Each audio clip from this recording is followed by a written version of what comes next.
Reporter വാർത്തയ്ക്ക് പിന്നാലെ അപകടാവസ്ഥയിലായ road ഗതാഗത യോഗ്യമാക്കിയ ഒരു സന്തോഷം പങ്കുവയ്ക്കാം. അടുത്തതായി ജൽജീവൻ മിഷൻ പൈപ്പ് സ്ഥാപിക്കുന്നതിന് കുഴിയെടുത്തതിനെ തുടർന്ന് അപകടാവസ്ഥയിലായ ഇടുക്കി നെടുങ്കണ്ടം കാറ്റാടിപ്പാറ റോഡിന്റെ ദുരവസ്ഥയ്ക്കാണ് നമ്മുടെ ഇടപെടലിലൂടെ പരിഹാരമായത്. ജൽജീവൻ മിഷൻ തന്നെയാണ് വശം കോൺക്രീറ്റ് ചെയ്ത് റോഡ് ഗതാഗത യോഗ്യമാക്കിയത്. സന്ദീപ് രാജാക്കാടിന്റെ റിപ്പോർട്ട്. റിപ്പോർട്ടറിന്റെ വാർത്തയിൽ വീണ്ടും അടിയന്തരമായ ഇടപെടൽ അധികൃതരുടെ ഭാഗത്തു നിന്ന് ഉണ്ടായിരിക്കുകയാണ്. ഈ കഴിഞ്ഞ ദിവസങ്ങളിലാണ് നമ്മൾ ഈ കാറ്റാടിപ്പാടത്തിന് സമീപമുള്ള റോഡ് ജൽജീവൻ മിഷൻ കുഴിച്ചതിനെ തുടർന്ന് അപകടാവസ്ഥയിലായതിൻ്റെ വാർത്ത പുറത്തുവിട്ടത്. അതിന് തൊട്ടു പിന്നാലെ ഇപ്പോൾ ജൽജീവൻ മിഷൻ ഇടപെടുകയും നമുക്ക് കാണാം ഈ ഒരു ഭാഗം പൂർണ്ണമായി കോൺക്രീറ്റ് ചെയ്ത് അവിടെ അപകട സൂചന നൽകുന്ന തരത്തിലുള്ള കാലുകളൊക്കെ സ്ഥാപിച്ചു കഴിഞ്ഞിട്ടുണ്ട്. എന്തായിരുന്നാലും വലിയ അപകട ഭീഷണിയായിരുന്നു. ഇവിടം ഇടിഞ്ഞ് താഴേക്ക് പോകുന്ന വലിയ വാഹനങ്ങൾക്ക് കടന്നു പോകാൻ കഴിയാത്ത തരത്തിലുള്ള ഒരു പ്രതിസന്ധി നിലനിന്നിരുന്നതാണ്. ആ പ്രശ്നത്തിന് ഇപ്പോൾ എന്തായാലും പരിഹാരമായിട്ടുണ്ട്. ഇവിടുത്തെ ജനപ്രതിനിധികളും പൊതുപ്രവർത്തകരും ഒക്കെയാണല്ലേ? അതെ, പ്രശ്നം പരിഹരിച്ചു. നല്ല രീതിയിൽ തന്നെ ആ വാർത്തയെ തുടർന്ന് നമ്മുടെ ജലജീവൻ മിഷൻകാർ തന്നെ ഇത് ഇവിടെ സൈഡ് കോൺക്രീറ്റ് ചെയ്ത് നല്ല രീതിയിൽ കിട്ടിയിട്ടുണ്ട്.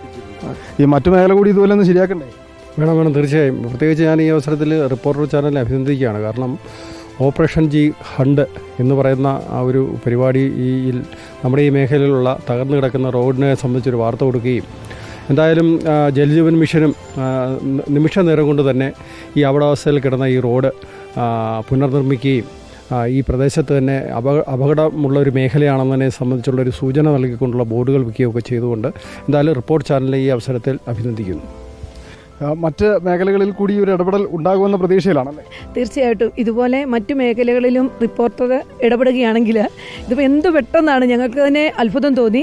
അന്ന് ഈ ന്യൂസ് എടുത്തപ്പോൾ ഞാനും ഉണ്ടായിരുന്നു. അത് കഴിഞ്ഞ് തൊട്ടടുത്ത ദിവസം തന്നെ ഇതിൽ വന്നപ്പോൾ ഇവിടെ വർക്ക് നടക്കുകയാണ്. വളരെ ഭംഗിയായിട്ട് ജലജീവൻ്റെ കോൺട്രാക്ടർ പെട്ടെന്ന് തന്നെ അതിൻ്റെ അകത്ത് അവർ ഇടപെടൽ നടത്തി. അത് ഈ ചാനൽ വാർത്ത വന്നതുകൊണ്ടാണ് പ്രത്യേകം അഭിനന്ദിക്കുകയാണ്.